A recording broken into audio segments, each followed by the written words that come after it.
Welcome back, ladies and gentlemen, to Canadian Football Central CFL content for the fans, by the fans. And we have our first of multiple re-signings here coming from the Edmonton Elks, as Robbie Smith has re-signed, and he is signed through 2027. So this is a 2-year extension to their defensive lineman here. Now, of the videos that we got coming up regarding contracts, some of them we have a good amount of information on, some of them we don't. Rick, we have quite a in-depth understanding of this guy's contract, isn't that right? Even comparing it to his last deal. Yes, sir. So I'm gonna get right into it actually right now. So if we start here, we're gonna be looking at. So I'm first gonna start with his contract he got last year. So 2025 season, Robbie Smith on that deal was making $271,000 in hard money, with a maximum of 277. So that could be like playtime incentives, all sorts of stuff, but no specific, but it could get bumped up an extra $6,000 to get to 277,000 as his maximum. So Smith has signed a 2-year deal and the money does vary in each year. So if we're looking at 2026, he's going to get $235,000 in hard money. This is going to be part of this will be a $135,000 base salary, $25,000 in non-football services to the Edmonton Elks, $15,000 towards housing, $13,500 in possible incentives, $2,500 if he gets 8 sacks, and an extra $2,500 if he gets 2 more and gets 10 sacks. So again, $235,000 for the 2026 season. The 2027 season, he will get bumped up from $235,000 to $240,000 in hard money, which is including a $145,000 base salary, then $45,000 signing bonus, and I see here $13,500 in possible incentives. The rest of this contract, I'm not exactly sure what makes up the rest of that difference. But so Robbie Smith getting a good amount of money here. Robbie Smith, he's been in the league for a bit here. He started back in 2019. Of course, 2020 doesn't happen. Played for the Toronto Argonauts. Robbie Smith was on the Argos for a long time, as he was there from 2019 through 2024. He'd always averaged at least 14 games or more. Did get some tackles there on special teams, I see as well. He got his highest amount of sacks came in 2023 and 2024, where he recorded 6 sacks in each of those seasons. His only interception was in the 2022 season. But overall, he had done pretty decent.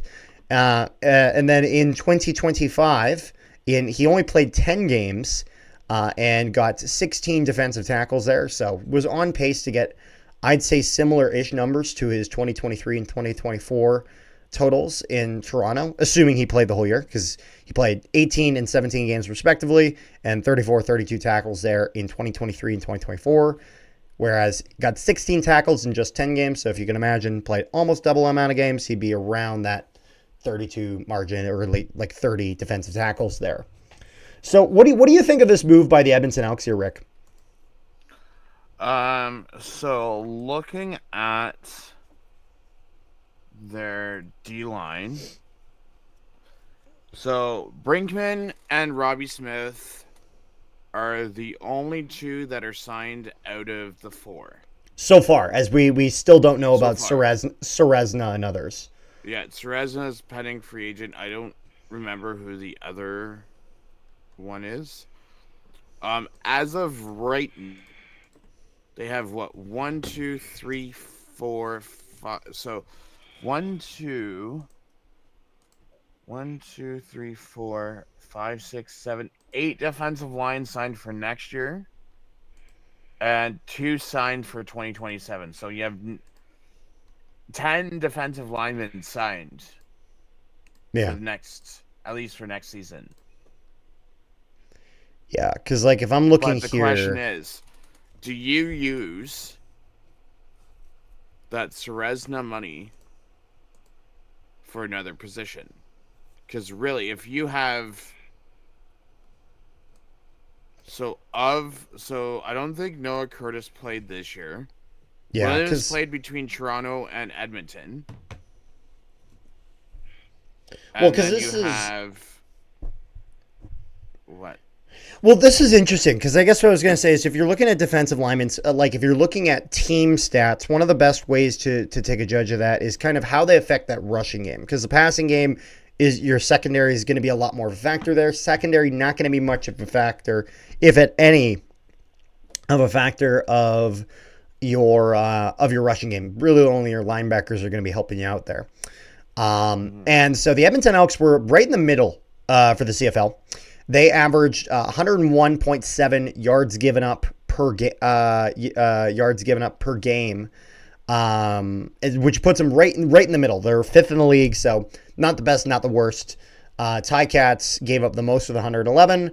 Riders gave up the least with only 76. So 101.7 rushing yards per game. Now, the interesting thing here as well is if we look against the passing game and we sort it by number of sacks, the Edmonton Elks were actually very, very low on this list. They only got they averaged 24 sacks, which put them tied for second last. Them and the Red Blacks only had 24. The only team with less was Winnipeg with 23. And then the BC Lions led the league with 45. So Edmonton, though, seems to have a good amount of faith in this D-line, but I think they're going to need to figure some stuff out. I don't know if this is a coaching issue. I don't know if maybe, again, he only played half the season, so I don't know if this is a factor of just him not being able to stay as healthy as maybe they'd like. He'd been averaging 6 sacks, so he'd been doing okay. But I think if you're the Edmonton Elks, you're hoping to get a little bit more out of him, which explains why he's still going to be making some decent money because they still have a lot of belief in this guy. But he is going to be getting a little bit less than what he did before, as he just wasn't really putting up quite the numbers that they were expecting to. I think that's fair to say.